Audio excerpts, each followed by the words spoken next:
our meeting today. And we'll go ahead and put this out here on the YouTube training channel, at the conclusion of our training today. So you'll be able to go out there and look at it again. And what we'll be calling this training today, it'll be dated 11/28/2023, airflow and duct design. And so you'll be able to, and actually module 1 and 2. So you'll actually be able to go out and take a look at that later on. We'll post that on the YouTube training channel today. Good. Thanks, Tony, for that reminder.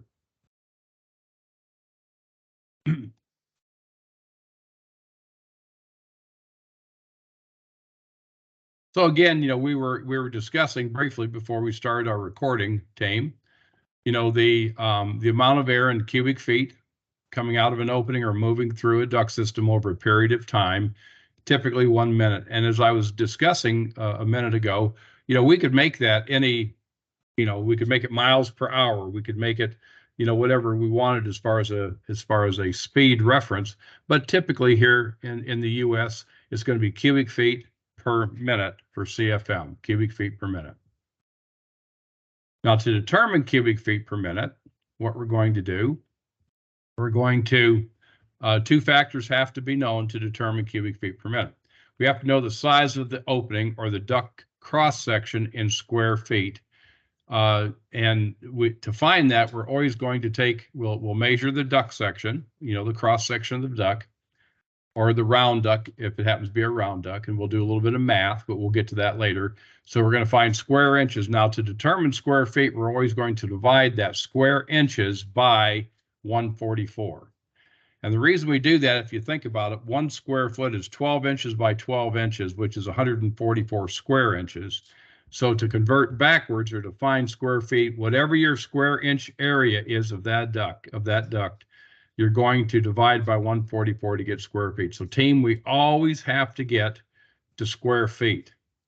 The second thing we're going to do, we're going to measure the velocity or the speed of the air coming through or moving through the duct opening or through the duct in feet per minute. So we always have to get to feet per minute. So CFM, using a simple formula, CFM is equal to the square foot opening or cross section of the duct times the velocity of the air in feet per minute. So let's do an example together. Down below, you'll see that we've got an 18 by 26 duct. So if you'll take your calculator and clear it for me, go to calculator function and take 18 times 26, that should equal 468 square inches. Then on your duct calculator, not your duct calculator, but then on your handheld calculator or your iPhone, whatever you're using for a calculator, divide 18 times 26, divide that by 144, and you should get 3.25 square feet. Does everybody have that on their calculator? Is that checking out okay for everybody? Yes. Okay, good. The next step is we're going to look at the velocity of the air. Now, fellas, I know air doesn't come out of a duct system or through a duct system in hunks like we're articulating or we're showing on the graphic. I understand it doesn't come out in hunks like that. However, to kind of give you a graphic example, I had to come up with something on the PowerPoint to give you kind of an idea. We've got air moving at a certain speed. And so in this example here, we've got the air coming through that duct system or out of that opening at 60 feet per minute velocity.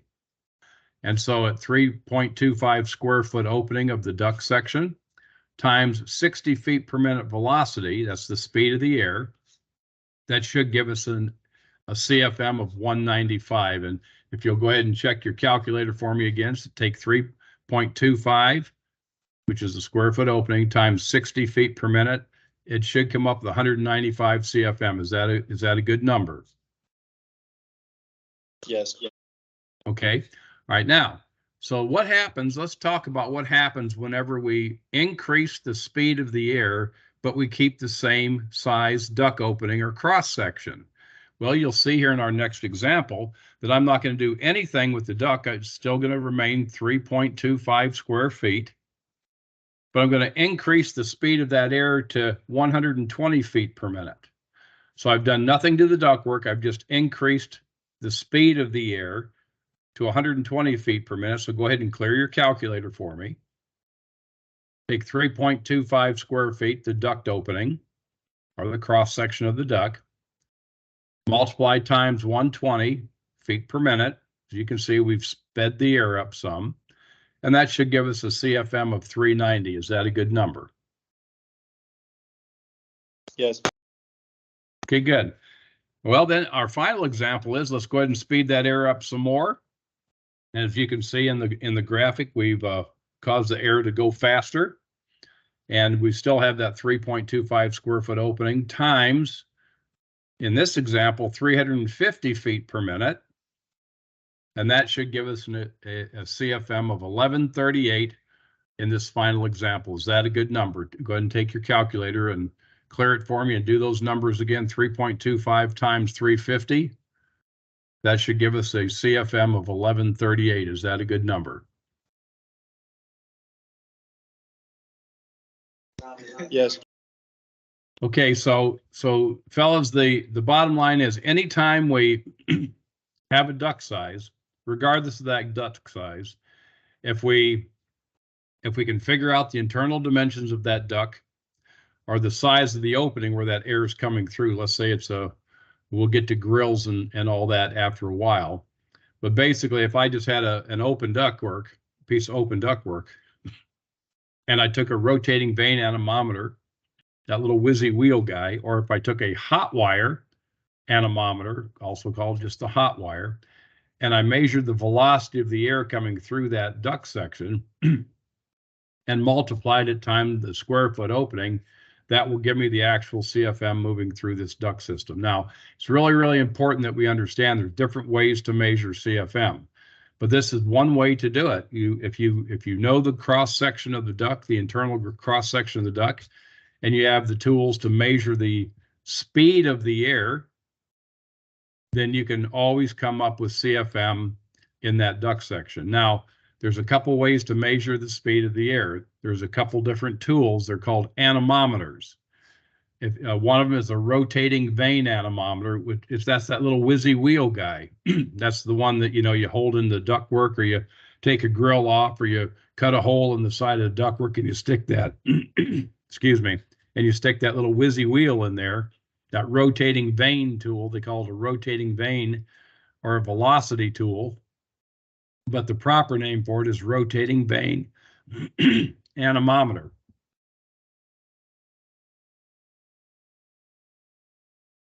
You also have a tool called a hot wire anemometer, also just commonly called a hot wire. You drill a hole in the side of the ductwork and you stick this hot wire tool in there, and it measures the velocity. Excuse me, got a little frog in my throat this morning. You drill a hole in the side of the ductwork and you put the hot wire tool in there, and it will measure the velocity of the air. So just please remember, guys, as long as I can get square foot area of the opening times the velocity, I can always get CFM. Any questions or comments on this basic concept of what CFM is and how we could measure it with the proper tools? Any questions? Everybody good? Yes. Okay. So let's go ahead and do some practice. What we're going to be doing, we're going to be looking at step number one, we're going to measure the square opening of the duct and just length times width to find square inches. That's step number one. Step number two is we're going to divide by 144 to get square feet. Now remember, team, you always have to get to square feet. So you're going to, whatever your square inch area is, you're going to divide by 144 to get square feet. Step number three, you're going to measure the velocity of the airstream in feet per minute. Now, as you can see, I've kind of got a little graphic there of a rotating vane tool, just that little rotating vane tool. Now, you can take if you're measuring velocity in a duct system, you can cut a hole in the side of the duct and patch it up later, of course. You can also take a grill. If you have a grill on a duct, at the end of a duct run, you could take the grill down and you can measure it that way. Or you can take a hot wire tool. This hot wire, you just drill a hole in the side of the duct about 3/8 of an inch, and you stick this hot wire in there, and you go into the ductwork, and you go to one side and you pull it back slowly, and then you measure the velocity of the air, the average velocity of the air. So however you determine the velocity of the air, this is important. We need to measure the velocity or the speed of the air in feet per minute. Step number 4, we're going to multiply the velocity in feet per minute times the square foot area to find the delivered CFM. So take your calculator and clear it for me and have it handy, because let's do some examples of finding CFM in a square duct or a rectangular duct. All right, so here we go. Let's do some examples. Yeah, our first example is we have a duct opening. It's 12 by 30. 12 by 30. Now remember, team, that's internal dimension.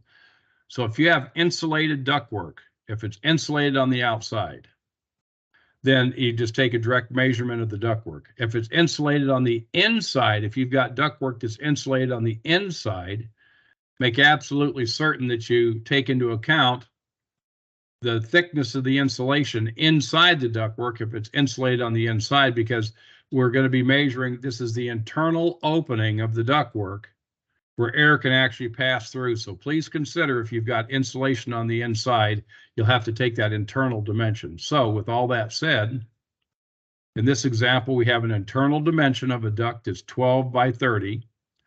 So multiply on your calculator for me, 12 times 30. That should give you 360 square inches. But hang on a second, we're not done yet. We have to divide by 144 to get square feet. So take 360, divide by 144, and that should give us a square foot opening of, somebody help me out, what's the square foot opening? 2.5. That sounds good. I had 2.5, just round up or round down to the nearest digit past the decimal is plenty good. You know, if you go within 1 or 2 digits past the decimal point, that's good enough. So I've got 2.5. I just rounded to 2.5. Is that a good number? Yes. Okay, good, excellent. So our square foot opening on this example of ductwork is 2.5 square feet. Next, we're going to take the velocity of the air. We're going to take our rotating vane tool, or we're going to take a hot wire anemometer. We're going to read the velocity of the air, and in this example, it's 650 feet per minute. Step number 4, we're going to multiply 2.5 times 650 feet per minute. So the square area, square foot opening, times the feet per minute. And our CFM should be what? So 650 times 2.5 equals, what's the CFM? 1625. Excellent. So this piece of ductwork, you know, this ductwork that we started with, assuming that 650 feet per minute velocity is acceptable, and we'll get to all that later, that ductwork, or that, let's say this is a main trunk, would be okay for 1625, which would be good for a 4-ton unit. Now, guys, write this down or make a note of this. We always want to design our ductwork. Now, we can adjust fan speed later on. You know, we can adjust fan speed to tweak our airflow later on, but we always want to design our ductwork. We always want to design the ductwork to handle 400 CFM per ton of cooling effect on our outdoor unit. So if I've got a 4-ton unit sitting outside, I need to provide 1600 CFM. So 400 CFM per ton of capacity on the air conditioning system. So if I've got a... Joe, could you repeat that? Sure. So we always want to design our ductwork. We always want to design the ductwork for 400 CFM per ton of air conditioning capacity. So if I've got a 3-ton unit sitting outside, I need to design my ductwork for 1200 CFM. If I've got a 4-ton unit on the house, if I got a 4-ton unit, I need to design my ductwork to handle 1600 CFM, and so on. If I've got a 2-ton unit, I need to design the ductwork to handle 800 CFM. You guys get the idea. So we always want to design our ductwork around 400 CFM per ton of air conditioning capacity. So again, if I've got a 4-ton unit, I need 1,600 CFM total airflow. If I've got a 5-ton unit, I need 2,000 CFM. You guys get the idea. Now remember, you can always adjust your fan speed up or down once you build your duct system. However, when you build your duct system and you design your duct system, you always want to design your duct system to handle 400 CFM per ton of air conditioning capacity. Any questions or comments on that? No, go ahead. Thank you. Everybody good on that? Okay, good. Excellent. Okay, well, let's do a few more examples. Let's make sure everybody's got this CFM and duct size nailed down in their brain this morning. So on the second example, we have a 14 by 22 duct. So take your calculator and clear it for me. And I've got 14 times 22. That's going to give me a square inch opening. 14 times 22 should be 308. And again, we're just going to round it off. 308 square inches. But now hang on a minute, guys. We're not finished yet. We always have to get to square feet. So I'm going to divide by 144.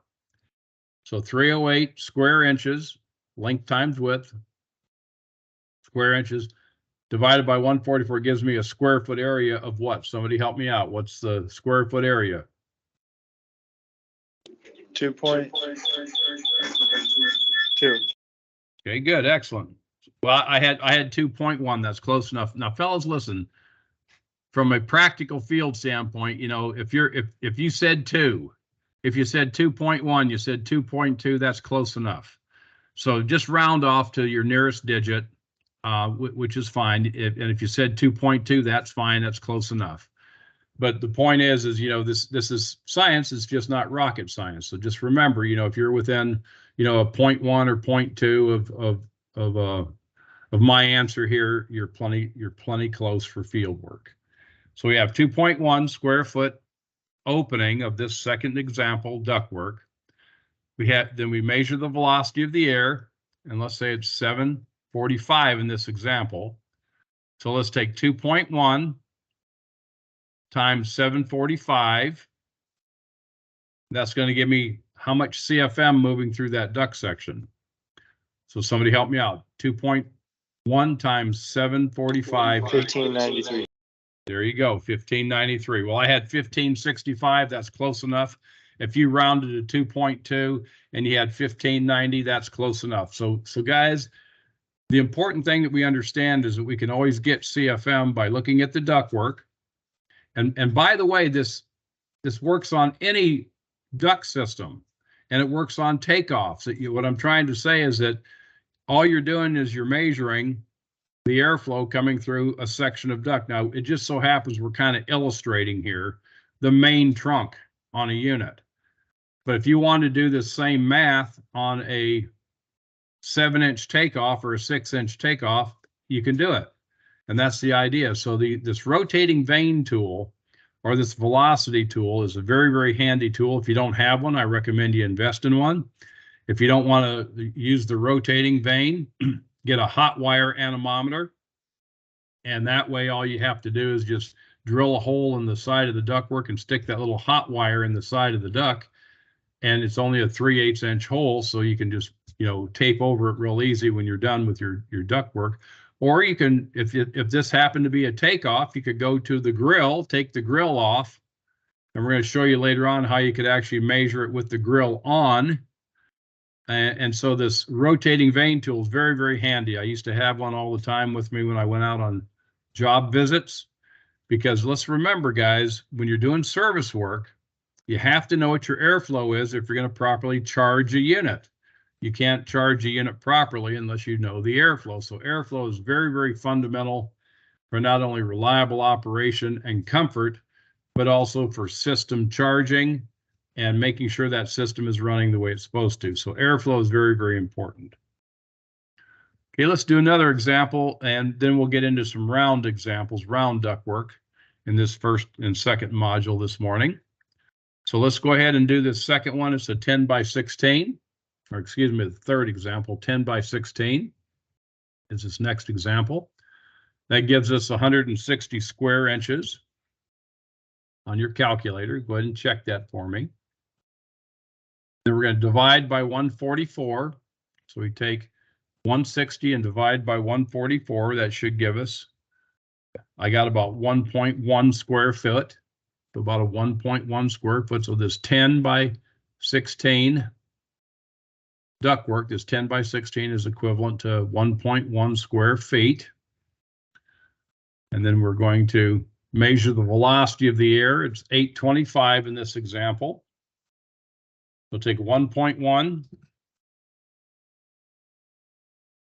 times 825.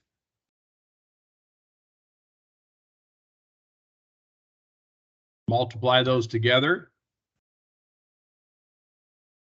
And tell me what's the CFM? 908. There you go. Excellent. So if this happened to be like a 2-ton unit, that 10 by 16 would be sufficient. F825 is an acceptable feet per minute, which we'll get to in a little bit. We'll get to some charts that'll show you what the proper velocity is on different components. But if this was a 2-ton unit, that'd be fine for a 2-ton unit if you had at 400 CFM per ton. Well, fellows, let's go ahead and do some round duct work at this time. Now, you remember back in grade school, or maybe it was middle school or something, when you started learning a little bit about geometry. Well, geometry teaches us that we can always take a round circle and we can find the square area of a round circle or a round duct in our example by applying a little bit of math. So remember that pi r squared thing that you learned in middle school. What that really is you're going to take the radius or half the diameter of that round circle. So let's say, for instance, I've got a 12-inch round duct. The radius of a 12-inch round duct would be 6 inches. So we always take 1/2 the radius or 1/2 the diameter, and that's going to give us the radius of a round duct. And then we're going to apply a little bit of math. We're going to take radius times itself times 3.14, and that will give us the square area of that round duct in inches. And then we just do our math just like we did before.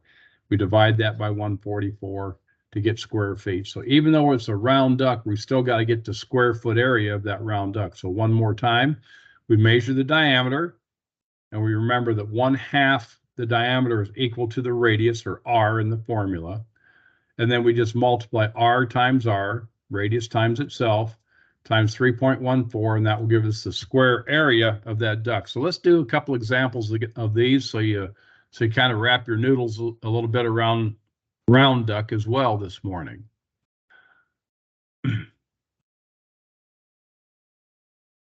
Okay. So let's say we have a duct opening is 16 inches. So we have a 16-inch round duct that's insulated on the outside. And so the actual internal dimension of this round duct is 16 inches. So 1/2 of 16 is the radius. So in our example, it'd be 8. So 8 times 8, take your calculator. The radius of a 16-inch round duct is 8 inches. So 8 times 8 times 3. Go ahead. 8 times 200.96. All right, go ahead. 8 times 8 times 3.14 equals what? 200.96. Good enough. I had 201. Is that close enough? Yep. You got it. All right, now we're going to divide that 201 by 144 to get square feet. What's our square foot opening of that round duct? 1.4. Excellent. Okay, I had 1.4 as well. So now we're back to our same math. We take 1.4 times the velocity of 725 in our example. So we take 1.4 times 725. That's going to give me the CFM moving down that 16-inch round duct. And what is that CFM? 1,015. Excellent. I like that. So basically that 16-inch round duct assuming that 725 is a good velocity, that 16-inch round, let's say it's the main trunk on a unit, is really good for about a 2.5-ton unit. Now, I want you guys to catch this. There's always going to be a velocity. There's going to be a velocity associated with CFM. Now, this is really, really important, and I don't want to give too much away right now, but I promise you that if this was a main trunk, let's say it's just a main trunk coming off the air handler, 725 feet per minute is a very acceptable velocity going down that main trunk. Fact is, I think Manual D recommends 700 for residential systems. And so that 16-inch round duct, that 16-inch hard round metal pipe, if it's the main trunk, is really good for a 2.5-ton unit. And we'll get to these velocities a little bit later on. So I want you to be thinking about what you're seeing down there in Florida, what you've seen out there on a 16-inch round. And I'm telling you right now that a 16-inch round main trunk is good for about 2.5 tons. And so think about what you've seen out there in the field and how you could remediate a duct system if you're having duct issues. So just be thinking about that. So let's do another one real quick just to make sure everybody's got this in their head real quick. The second one is a 14-inch round duct, a 14-inch round, which would be a 7-inch radius. So 7 times 7 is 49 times 3.14 equals how many square inches? So 14. 154. There you go. You guys are getting this. Excellent. The velocity, excuse me, 154. Let's go ahead and do that. 154 divided by 144. We still got to get square foot. I've got 1.07. Is that a good number? Yes. Okay. The velocity of the airstream in this second round example is 810. So we're going to multiply 1.07 times 810 feet per minute velocity. And what's the CFM moving down that 14-inch duct? 867. Okay, good. So if 810 feet per minute velocity, if that's an acceptable velocity with Manual D, and by the way, guys, Manual D is kind of the Bible, if you will, for airflow and duct design, residential airflow and duct design. So if you haven't studied a Manual D or got a Manual D, we're going to recommend that you get one, because everything that we're talking about today, everything that we're talking about as far as velocities and CFM and recommended velocities, that's all right out of Manual D. And so everything we're talking about today, duct design, is based on ACA, Manual D, residential duct design. So in this example, that 14-inch round duct, if this was the main trunk coming off an air handler, that 14-inch round is really good if that's an acceptable velocity, 800, and it is, by the way. And we'll get to that in a little bit. We'll show you some charts to prove that to you. But that 14-inch round would be good for about 800 CFM, or a 2-ton unit. Any questions or comments so far before we do a final round example? Any questions or comments on how to find CFM by measuring ductwork and reading the velocity of the airstream? Any questions or comments so far? No questions. Okay, good. Well, let's do a final example. We've got a 22-inch round duct in this final example. So the radius would be 11 inches. So 11 times 11 times 3.14 equals what on your calculator? 380. Okay, good, excellent. We're now going to measure the velocity of the air, excuse me, we're going to divide by 144. So 380 divided by 144 is going to give me how many square foot of that 22-inch round duct? 2.6.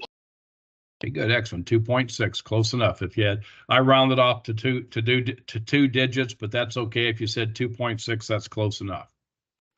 We're now going to multiply we're going to find the velocity of the air, and then multiply it times that 2.6 or that 2.64.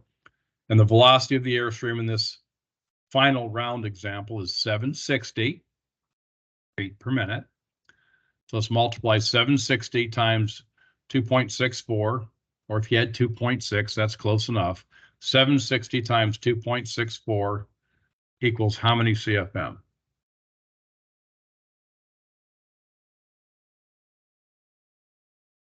$2,006. Excellent. That's exactly what I got. So basically, guys, if I've got a 5-ton unit, I'm going to need a much bigger ductwork than we've talked about before. So technically, if 760 is an acceptable feet per minute velocity, and it is, and we'll get to that here in a minute or two. If 760 is an acceptable velocity, that 22-inch round duct would be adequate for a 5-ton unit. So as we do this duct design class, fellas, I want you to be thinking about what you've seen out there in the field. As far as, maybe on a 5-ton unit, maybe you've come up on a 5-ton unit that had like an 18-inch round for the main trunk, or maybe a 16-inch round. The worst I've ever seen in the field was I went on a job one time, and don't recall exactly where it was. It might have been in Alabama, down there in Mobile, when I used to live in Mobile. Went on a job, and the complaint was, it was noisy, and it didn't dehumidify, and it wasn't keeping up and all that. It was a 5-ton unit sitting outside, and it was on a 14-inch trunk. It had a 14-inch main trunk. And I told the homeowner, I said, there's no way that your ductwork is going to support 5 tons of air conditioning. And then, of course, we went down that road of getting it fixed and what they needed to do. And anyway, the moral of the story is once we put the right ductwork on the unit, it started performing perfectly. And so it's really important that we understand, fellas, that ductwork and airflow is the absolute fundamental for not only comfort and humidity control, but also system reliability and capacity. You cannot deliver the capacity of the unit. If you got a 5-ton unit, you've got to have 2,000 CFM or close to 2,000 CFM if you're going to deliver that capacity inside the space. So that's why we always want you to design your ductwork at 400 CFM per ton of air conditioning capacity, because it's not only about humidity control and comfort and noise and all those different things that the homeowner feels, but it's also so that you can deliver the rated capacity of the unit into the space. Because remember, guys, you're putting capacity into the cooling, or you're putting cooling capacity into the conditioned space, and the way you're doing that is by the air. So airflow is what delivers your capacity of the system into the space. So please remember that airflow is absolutely fundamental for everything we do in the air conditioning business. Any questions or comments on how to find CFM by measuring the ductwork and measuring the velocity of the air? Any questions or comments? No questions. Okay. So let's talk about a free area of grills and registers. So, we just talked about taking a duct opening and measuring it and coming up with, a particular airflow or CFM.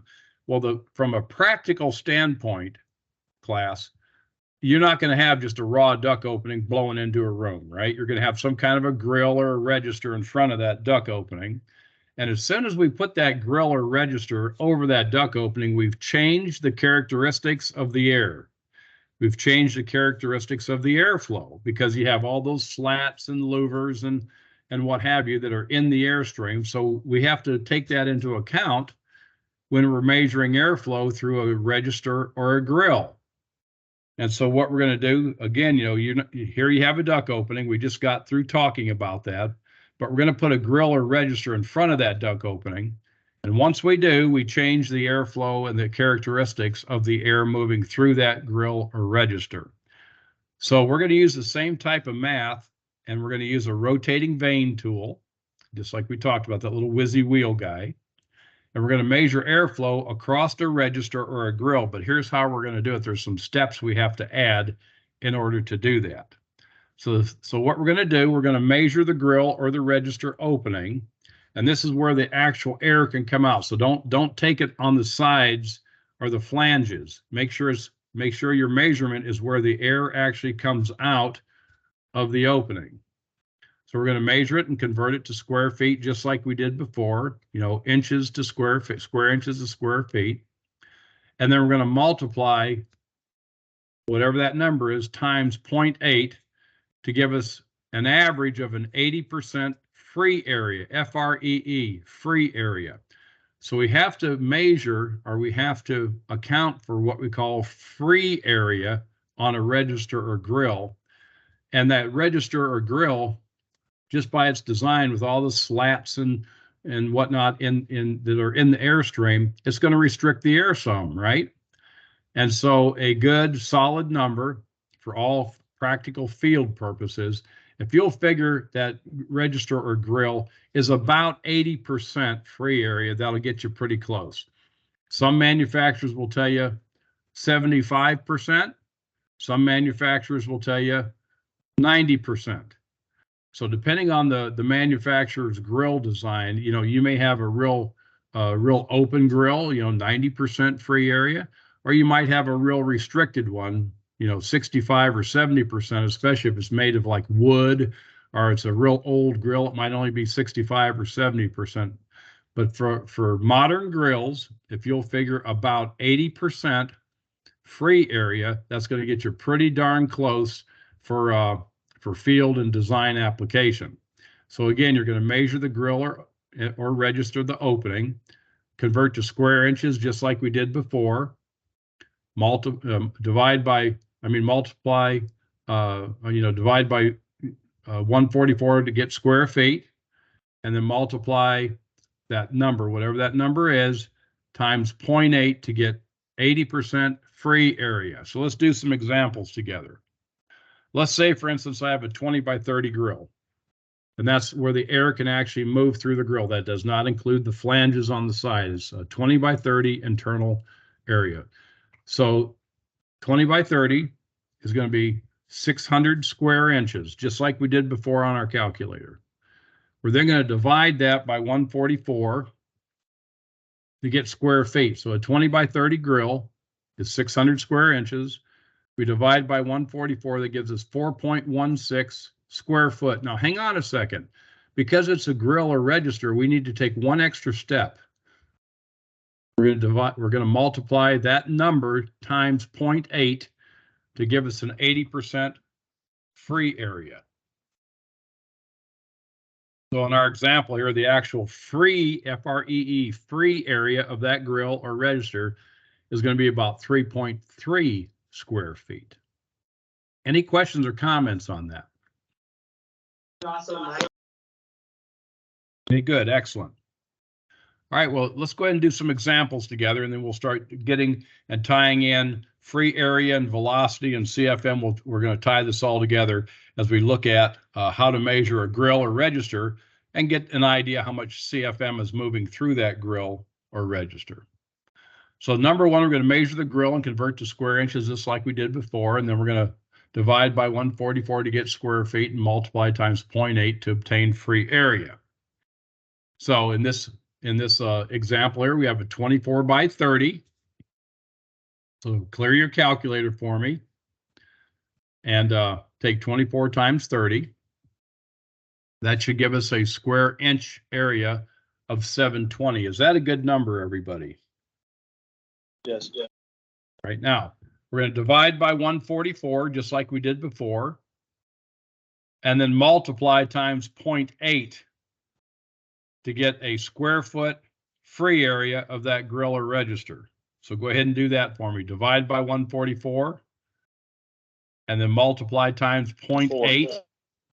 Okay, good. It should be 4 square feet. And that's just coincidental. I didn't mean it to come out like just a whole number, but it just turns out that that's 4 square foot free area, that 24 by 30 grill. Now watch this, fellas. Once we've got the free area of that grill or register, what we're going to do is we're going to divide that grill into 4 to 12 equal test areas. Now, fellas, you could do 4 test areas. You could do 6 test areas. You could do 10 test areas. It doesn't matter because you're going to take readings across that grill and you're going to average the reading. This is what this is all about. You're going to take multiple readings and you're going to average them. So divide that grill up into 4 to 12 test areas. Now, this is important. The more test areas that you do, the more accurate your reading. But I find for all practical field purposes, about 6 readings across the grill, and you average them, it's going to get you pretty close on the velocity of the air moving through that grill under those conditions. So it's really important that that you just remember how many test areas that you're testing, because you're going to average them. You're going to average them. So let's go ahead and show you how that works. So we're going to add those velocities up, and we're going to get an average velocity, and then we'll multiply the free area times the average velocity to get CFM. That's the formula. And you're going to see it's very, very simple. So let's go ahead and do that. So let's say we're using our rotating vane tool. And by the way, you don't have to draw lines on the grill. Just kind of visualize it, but keep track of how many readings you're taking, because you're going to average them together. So let's say our first reading here is 325 feet per minute. So write that down or remember it, and then you're going to and then log it down or make a note of it. So 325 is our first reading. Our second reading is 355. So you're going to add 320. So you're going to add your 325 on your calculator plus 355 is our second reading, plus 402 is our third reading. You're going to be adding all these up. And our fourth reading. I have a question. Could you not just take off the grill and measure it, and then put the grill on and measure it at the same, and do the difference of the loss? Of course you could. That's an excellent point. If you want to take the grill off and do your measurement just like we did before, that's fine. But whatever that reading is, you're going to have to take only 80% of that, because that grill is going to give you some restriction. So this method here allows you to keep the grill in place and just take readings across, just divide the grill up visually into 4 to 12 test areas. And so there's our velocities of all of the readings across that grill. And take your calculator and add those up. So take your calculator, clear it, and add 325 plus 355 plus 402, and there's add all those numbers up. And then we're going to divide by 6, because we took 6 readings to find an average. So this is a way that you can keep the grill in place. You could take the grill off and do like we did before, and then just multiply times 0.8. That would be fine. Or you can leave the grill in place and in this example, take 6 readings, add those readings up, divide by 6, and give you an average reading across that grill. So do that for me. Let's do a couple examples that way. So clear your calculator, add 325, 355, 402, 395, 325, and 485. And because we took 6 readings, just divide by 6 and tell me what that average rating is. 1880. Okay. All right. So whatever that reading was, divide by 6, because because you took 6 readings. Thank you. And so our average should be 381 and change. Is that a good number?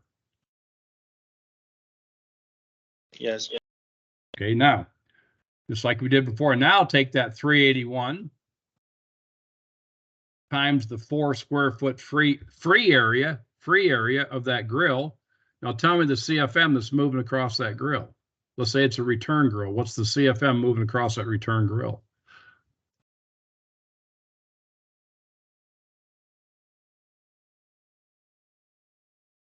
$15.20. I like that. 1525, close enough. So basically, that 24 by 30 return grill in our example is I've got 1525 CFM going across it. Now they probably have this unit, this 24 by 30. They probably got it on like a 4-ton unit. And that's probably going to be pretty close, but you'll notice that the velocities of the air across that return grill are averaging about 380, 381.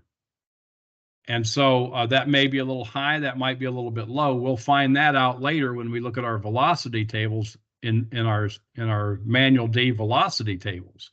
But right now, that 381 average across that grill is what we're seeing average. Any questions or comments? We're going to do another one of these so you can, just to make sure you've got this. But guys, you don't have to take the grill off. You can take it off of off the ductwork and do like we did before, or you can leave the grill in place and just figure that grill's about 80% free area. Will be a pretty good number for you. So let's do another one though. Let's remember, and here's the steps again. Measure the grill and convert to square inches to square feet, multiply times 0.8 to obtain free area.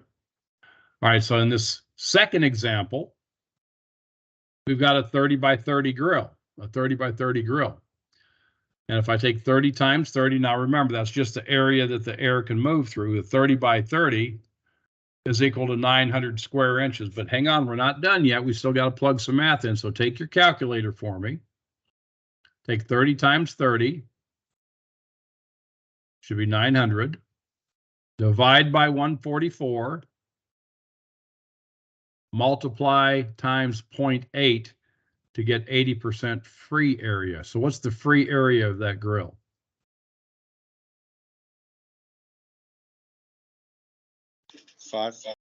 Five square feet. That's right. And again, I didn't do that on purpose. It just so happens that a 30 by 30 is a 5 square foot free area, 5 square foot free area. Now, we're going to hack that grill up into 4 to 12 equal test areas like we did before.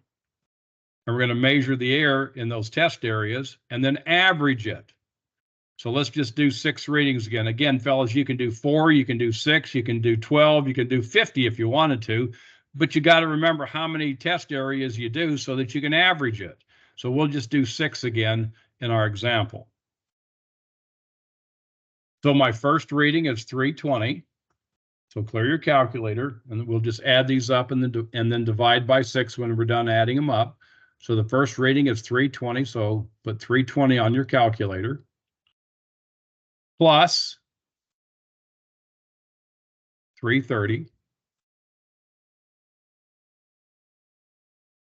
Plus 320. Plus 325.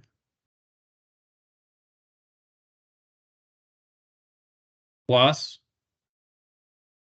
340. Plus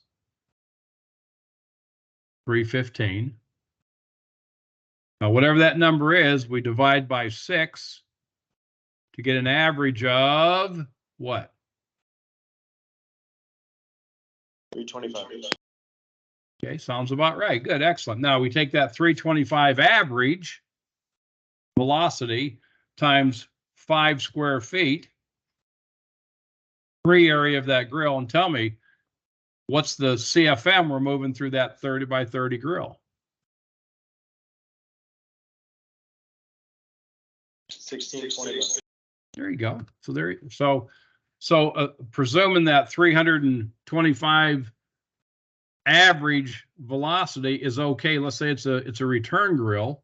If that 325 average velocity across that return grill is acceptable with manual D, then that 30 by 30 would be good for if I had a single return, and I know down in Florida, you guys have a lot of single returns, maybe in a hallway or something like that, depending on your market down there, but you'll see that a lot down south.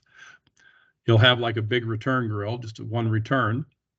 That 30 by 30, if 325 average velocity is acceptable to manual D on a return grill, then that single 30 by 30 would be good for a 4-ton unit. And so this is important that we catch this, fellas. So based on your duct components, there's going to be target velocities across different duct components. Return grills are going to have a different velocity than a main trunk, and a main trunk's going to have a different velocity than a takeoff or a branch run, and a register and a grill.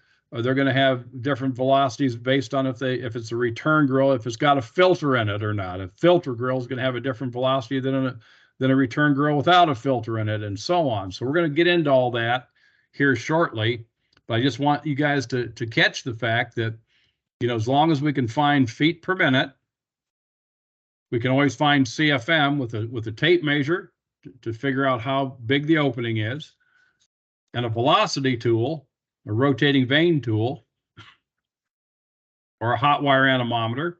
There's a way to find velocity. And once we find that velocity in feet per minute, we can measure the duct opening or the grill opening and figure out how much CFM we're moving through those components. And so it's real important that we catch that. And if you want to be successful at this, you're going to have to get some good tools, right? You're going to have to invest in some velocity tools to utilize this method of airflow measurement. Any questions or comments on the things that we've talked about before we continue this morning? No. Everybody good? Okay. All right, so in module 2, do you guys want to take a fast break, or you want to just press on? Quick break, please. All right, tell you what, let's take a 5-minute break, and we'll pick this back up at I'll tell you what, let's just take a quick 10-minute break. Let's start again at 8 o'clock sharp, 8 o'clock at the top of the hour. We'll pick it back up at 8 o'clock. How's that? Thank you. Thank you, Joel. Yes, 9 o'clock Eastern. Yeah, there you go. You're on slow time, Joel. I forgot you guys. Thank you. There you go. We'll pick it back up at the top of the hour. All right, buddy. Thanks. 10-4. You bet.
All right, fellas, we squared away. I've got 8 o'clock at the top of the hour. We ready to go again?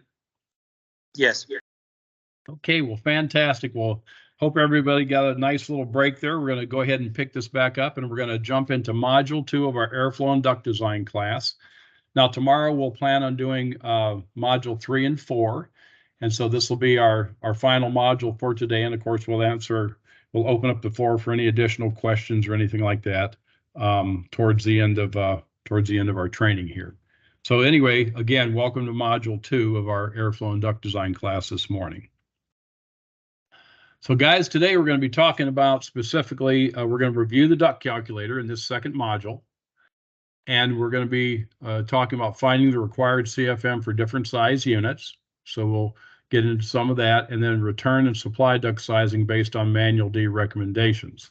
So let's go ahead and jump into some of these projects here as far as module number 2 is concerned. So using the duct calculator, so taking a look at that duct calculator, we're going to see that there's a lot of information on the duct calculator. So we're going to review how to use the duct calculator. So if you guys will take your duct calculators. Now, does everybody have one of these duct calculators that we asked you guys to order? So you've got the exact one that we're looking at on the screen here. Is everybody good? Yeah, we have one similar, yes. Okay, all right, well that's fine. Basically, any of your duct calculators are going to be essentially the same setup. You're going to be able to look at velocity and CFM just like we did before, and then equivalent duct size, and then round duct size, and some of the other key points on there. But basically, the duct calculator, this is just an example of one, and like I said, they're all pretty much set up the same as far as duct calculators are concerned. So with that said, the first component we want to look at on the duct calculator is velocity in feet per minute at any given CFM. Now, fellas, this is exactly what we just did in our exercise. So, kind of tying this onto the duct calculator, that portion of the duct calculator will always allow you to, select an air volume, however many CFM you want, and how fast you want that air moving through the duct system. And then if you line those components up, so let's say, for instance, I want 1,000 CFM at 500 feet a minute velocity, as an example. I just line those components up on the duct calculator, and then once I do that, if I hold it in place, I can then go over and see what size round metal duct I would have to deliver that velocity in CFM. So let's do a couple examples. Now, I can't move mine on the screen, obviously, but let's just do a couple examples just to make sure everybody's comfortable with this. So let's do that example. Let's take 1,000 CFM, 1,000 CFM, and on this calculator, it's designated 1M. So 1,000 M is 1,000 in the, I guess, in the math world. So let's take 1,000 CFM and line it up at a velocity of 500 feet a minute velocity, and hold it still, and then tell me what size round duct would it take to give you 1,000 CFM at 500 feet a minute velocity. What size round duct would provide that? Anybody? 19. Okay, good. All right. And so let's do another one. Let's take 1,000 CFM and move it over to 750 feet a minute velocity, 750 feet a minute velocity. And what size ductwork would that give you, round ductwork? If I took 1,000 CFM and rotated around to 750 feet a minute velocity, what would that give you? 16. Okay, so we see that there's always going to be a CFM at any given velocity on any particular ductwork. Let's do one more, and then we'll move on to something else. Let's say I want 2,000 CFM on a 5-ton unit at 700 feet a minute velocity. So in other words, I'm going to take 2,000 CFM, and I'm going to line it up with 700 feet a minute velocity. What size ductwork would I have to provide that? What size round?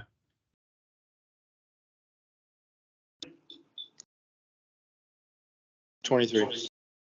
Sounds about right. So around 20 or 22 inch duct would give us around 22-inch duct would give us a 700 feet a minute velocity and 2,000 CFM. All right, now let's take that last example and take the third. Actually, I guess I should say the third component is going to be any size round duct, whatever size round duct you have.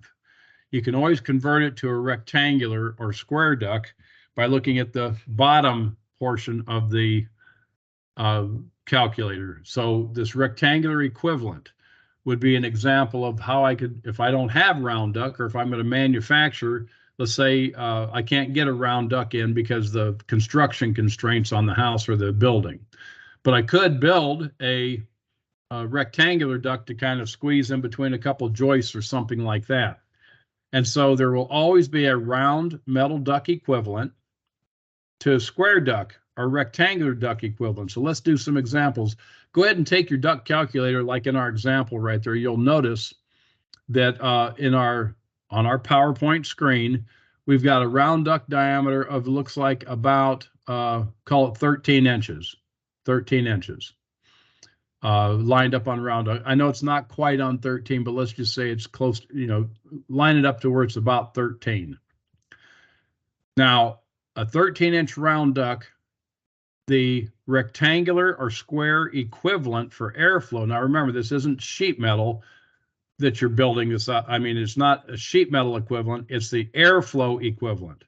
So anytime we look at a rectangular duct equivalent dimension down below, we're not talking about how much sheet metal it makes to make it takes to make that duct work. We're talking about how much airflow equivalent to a round metal duct airflow. So that's important you remember that. This is not sheet metal used. It's the airflow that's moving through that ductwork. So let's go ahead and line up our duct calculator like you see on the PowerPoint, about 13 inches. And we see that 13-inch round duct is equivalent to about a 25 by, let's see, it looks like about a 25 by 6.5-inch duct, something like that. So if I built a duct that was 25 inches long and 6 inches thick, it would be equivalent to about a 13-inch round duct. You can get ridiculous with this. I mean, you see there's lots of different options, a 60 by 3.5-inch duct, 60 inches wide, 3.5 inches thick would be about the same as a 13-inch round duct. Another example might be a 20 by, looks like about a 20 by 7.5 or a 20 by 8 would be a 13-inch round duct. Does everybody catch what we're doing here on the rectangular equivalent? In other words, what I'm trying to say is that anytime you have, if you want to find out a round duct size equivalent, you just line up your round duct size on the little arrow there, round duct diameter, and then you can drop down below and you can see there's all different, 15 by 15 by 9 or 20 by 7.5. You guys get the idea. By lining those up, you can always see some equivalent rectangular duct sizes for airflow compared to round duct. Any questions or comments on how that portion of the duct calculator works? No. Everybody good? Okay, the final component on the duct calculator is what we call friction loss per 100 feet at any given CFM. So what this is basically, let's go back to our CFM and let's take 1,000 CFM, and we'll just do what's on the PowerPoint here just for fun. So line up 1,000 CFM with 1,000 feet a minute velocity, just as an example only, just like you see on the PowerPoint here, 1,000 CFM and about 1,000 feet a minute velocity. We look over on the left-hand side and we see that's about a 13-inch round duct, like you see on the PowerPoint. This is just an example. But now hang on a second, where those components are lined up, 1,000 CFM, 1,000 feet a minute velocity, about a 13-inch round duct on the PowerPoint here. You'll notice if you go up to the very, very top, that upper scales there, you're going to find 1,000 CFM where it says air volume on top.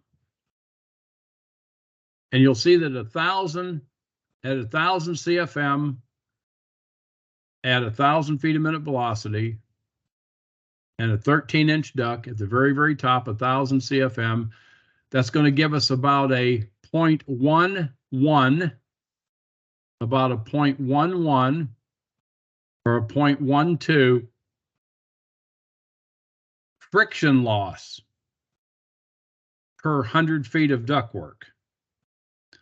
So what that means, if I was to take a 13-inch duct, stretch it out 100 feet, and blow air in one end, and blow 1,000 CFM through it, set my fan speed at 1,000 CFM, and I was to measure the resistance or the friction in inches of water column. If I took a static pressure probe at the outlet of that duct,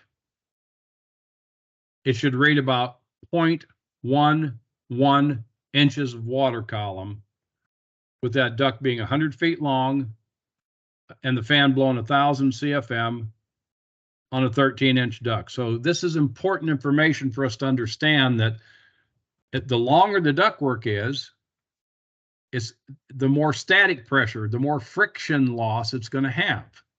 So this portion of the calculator is often overlooked because it's an important design criteria that we do not exceed the static capability of a fan. So when we build a duct system, fellas, we want to make sure and measure the friction loss, or more specifically, the total static pressure on that duct system, to make sure that we don't exceed our fan capability. And so this is important. So at any given velocity and duct size, there's going to be a certain amount of friction loss for every 100 feet of duct equivalent, every 100 feet of ductwork of that particular size. Any questions or comments on what that information up above at the top of the duct calculator is showing us? Any questions on that? This is friction loss at the top of the duct calculator per 100 feet. Any questions on that? No questions. Everybody good? Okay. All right, so let's start kind of pulling this all together then. So basically, ACA Manual D sets forth in their tables. This is called a velocity table. This is the recommended velocity of different duct components or different duct system components based on Manual D. Now you're going to notice there's a supply and a return. So any of the duct components or any of the components on the supply side, you're going to have a recommended and a maximum. This is residential duct design, right out of Manual D. This is a velocity table that's right out of Manual D. You're also going to have you're going to have some different numbers on the return side. So let's start walking through and talking about some of these things, because remember, we've been talking about velocity, we've been talking about feet per minute and how to measure feet per minute. Well, let's tie this all together and see what Manual D has to say about recommended duct velocities of different system components. Let's start out with our main trunk. Our main trunk, that's our main trunk off the air handler. It's coming, but this is before we take any takeoffs. We're just going to design this main trunk to maintain a certain velocity down that main trunk. And of course, once we start doing takeoffs on that main trunk, we're going to have to transition or squeeze that duct down to get back to the proper velocity, right?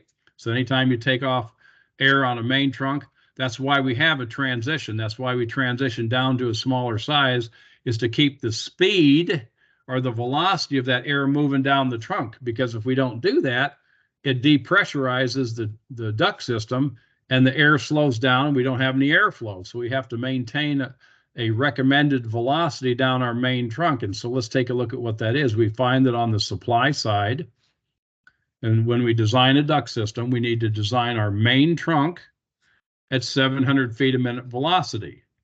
Now the maximum that we would have on a residential system is 900 feet velocity, but the recommended is 700. So I always recommend go with what Manual D says for recommended velocities. Now, if you happen to be 710 or 725, that'd probably be okay. But when you start getting up into around that 900 foot a minute velocity on on a residential duct system, it starts getting noisy because the air is moving faster down that duct system and so on. So we always recommend to stick with what Manual D says for recommended or real close to recommended velocities on these different duct components, because that'll give you a nice quiet, it'll give you a quiet, reliable system that'll, do real well with humidity control, and the system will work very, very well, and the fan won't be under a lot of stress or strain and so on. It'll just build reliability in the system. So we recommend that you go with the recommendations of Manual D as far as your velocity on your trunks or on your duct sections. Let's take a look at the return. So if I have a main return trunk, let's say I built a system and I've got a return ductwork coming back. I've got returns from every room coming back. Well, the recommended return main trunk velocity should be 600 feet a minute, not to exceed 700. And so we can see clearly that there are recommendations for velocity on our different duct components. Our branch runs, our branch ducts, so our takeoffs, in other words, recommended on supply is 600 feet a minute, maximum 700. On the return, if we have like return ducts coming back into a return main trunk, so we have these different returns coming from all these different rooms and spaces, we want that ductwork sized so that the return velocity on the return is 400 feet a minute on the return, 600 feet a minute on the supply on our branch runs or takeoffs. Can anybody tell me why my return would be a lower velocity than my supply? Another way to think about it, why would my return ductwork be bigger than my supply ductwork? Because that's what that, lower velocity, bigger ductwork, bigger diameter ductwork. So why would my return ductwork need to be larger than my supply ductwork? Anybody? You want more return than you do supply. Okay, good. That's a pretty good answer. You want more return than you do supply, and that's a good answer. But refine that answer a little bit for me. What is it about the fan? What is it about the fan that we want to have a larger return duct than we do supply duct? What is it about the fan characteristics of the fan that require that? Anybody?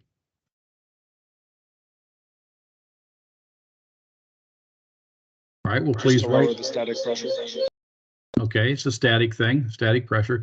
Well, everybody write this down. Fans are basically an air pump, right? They're an air pump.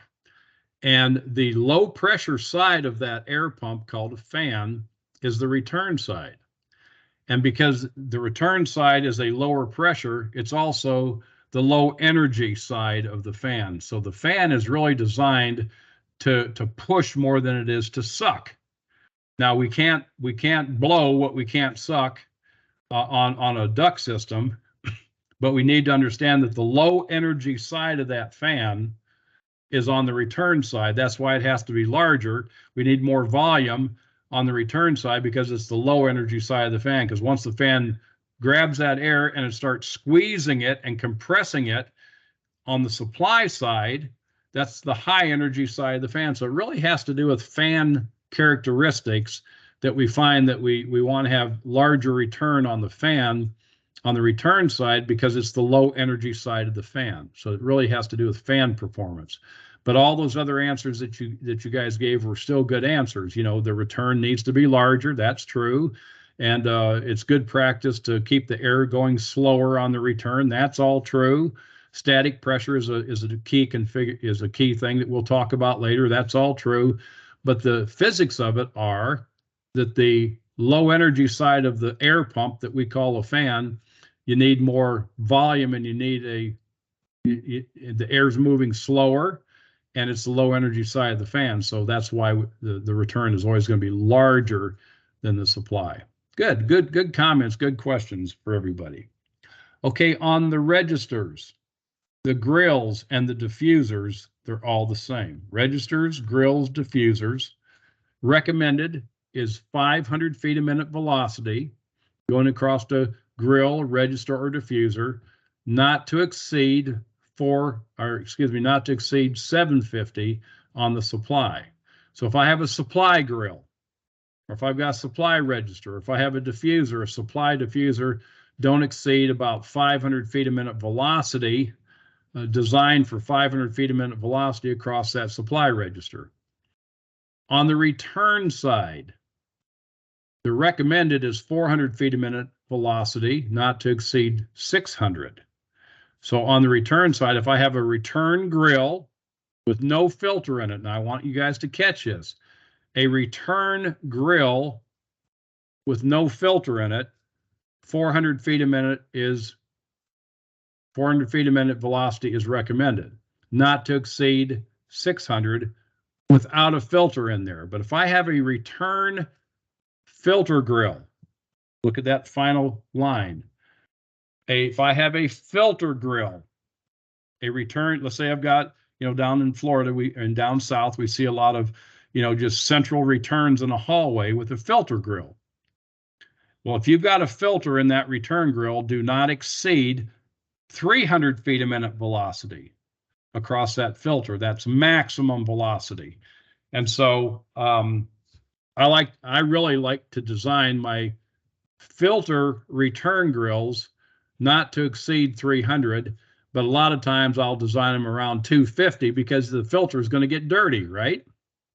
So if you design around 250, not to exceed 300 on the return grill, understanding that the filter will get dirty, and as that filter gets dirty, you're going to start reducing the amount of CFM through that return grill if you got a filter in it. Now, if you don't have a filter in that return grill, then you can jump back up to 400 feet a minute velocity, not to exceed 600 on a return grill if there's no filter in it.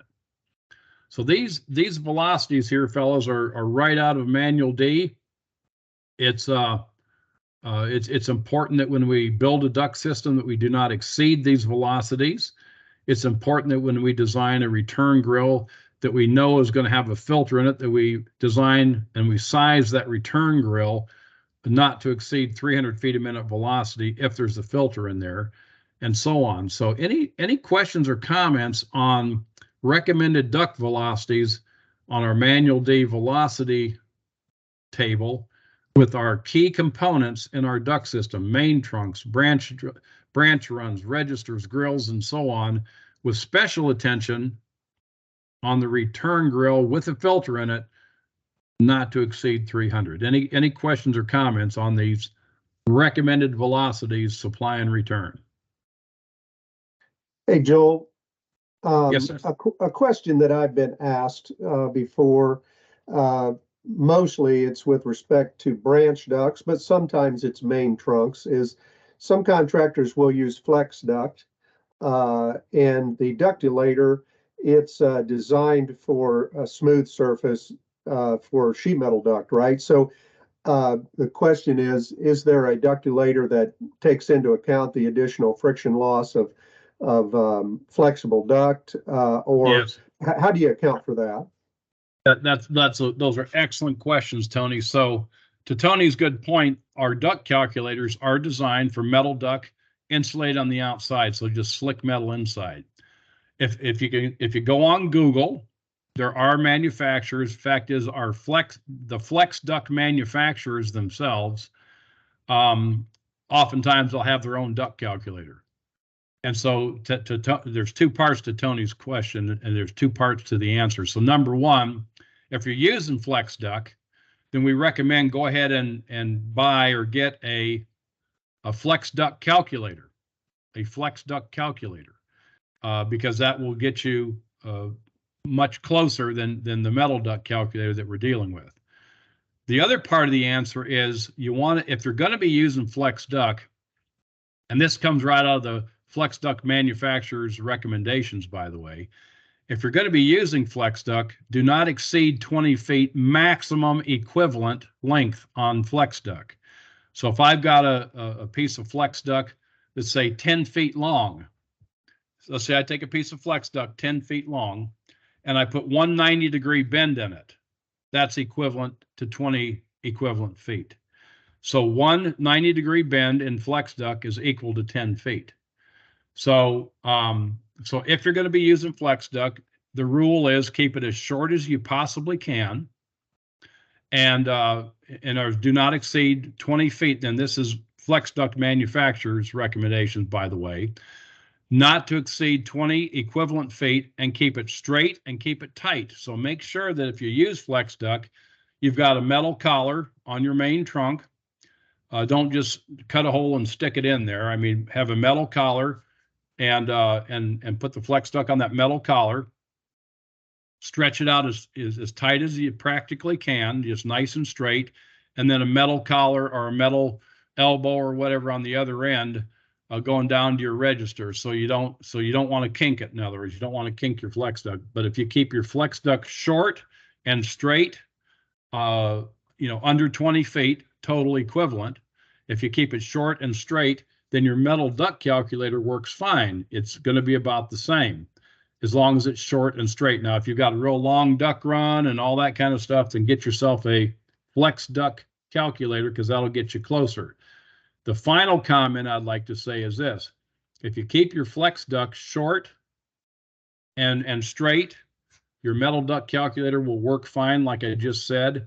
But when in doubt, this is just a good, and I don't normally talk about rules of thumb, but this is just one that I've learned over 50 years of my career, that if you take a look at your metal duct calculator and you're going to be using flex duct, whatever duct size your metal duct calculator says, in other words, let's say, for instance, on a takeoff, on a branch run, let's say your metal duct calculator is calling for a 6-inch duct, but you're going to be using flex, and your flex duct's going to be, say, 10 or 12 feet long. Go ahead and upsize that flex duct from a 6 to a 7. And so that was what we used to do in the field as well. If that's all we had was the metal duct calculator, we would just plan on, if we were going to be using any flex duct, just upsize that duct size one size from, say, a 6 to a 7, or from a 7 to an 8. And we always recommend put a manual damper on your takeoffs as well. That way you can balance your airflow when you're all done installing your ductwork. But Tony, those were excellent questions. Any other good questions or comments concerning flex duct and some application considerations with flex duct? Good question. Any other good questions? Not flex ducts, but what about linear grills? Linear grills, you said? Yes. I'm going to show my ignorance a little bit. What is a linear grill, or what are you referring to with a linear grill? I've not heard that terminology before. Typically, they're like 3 foot long by 2 to maybe 4 or 5 inches tall. Long, skinny vanes. Typical high rises hotels. Oh, okay. All right. Well, thank you. Thank you for that good education. I didn't know that's what they were called. So they're long and skinny like me, right? Joel, I can maybe take that. Go ahead, take question. that, Tony. Yeah. So that type of grill, Titus makes those. That's more of a commercial application, and you'll find that manufacturers of registers and grills like Titus, Hart and Cooley, they will publish their own. They'll publish information. You'll be able to find a design book that'll have all of their particular grills and registers in them, and it will give you the face velocity of the size that you're looking for. They're all different depending on the like with Hart and Cooley, they have a 672 grill that has half-inch spacing versus, and I forget, it's been so many years, they have a smaller grill that is utilized a lot in new construction residential, and it has 1/3-inch spacing, and so the face velocity on that grill will be different from another. But all of those grills, regardless, you'll be able to Google that and find the manufacturer's face velocity for the given size of grill or register that you're using. Cool. Good. Thank you. Yep. Thank you for that, Tony. I appreciate that. Now, fellas, as to kind of close the loop a little bit on what we've talked about today, if you do have an unusual situation like that, make sure that the ductwork that you hook up to that grill. If you back up on that ductwork, you get the grill all hooked up, and you back up and you find the ductwork to it. You could still poke a hole in that ductwork with the unit running and that grill hooked up. You can poke a hole in that ductwork, upstream of that grill. Take your hot wire anemometer and measure the velocity. If you know it's a 6-inch duct or an 8-inch duct or whatever, poke a hole in the side and take the velocity that's actually of the air moving through that duct with that grill hooked up.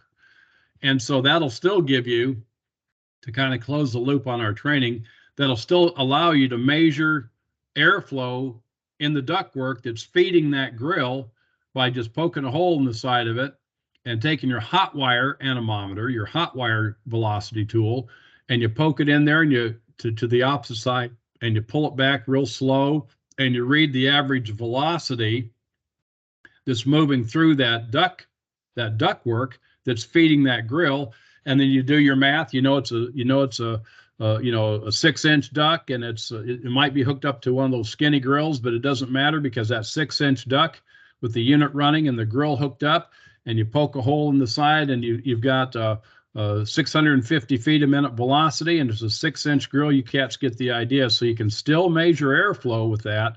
You just can't do it at the grill with a rotating vane tool, probably very effectively, but you could still use a hot wire velocity tool and actually poke a hole in the ductwork, upstream of that grill, maybe 3 or 4 or 5 feet or whatever, to get some idea what kind of airflow is moving through that duct system and then through that grill on the other end.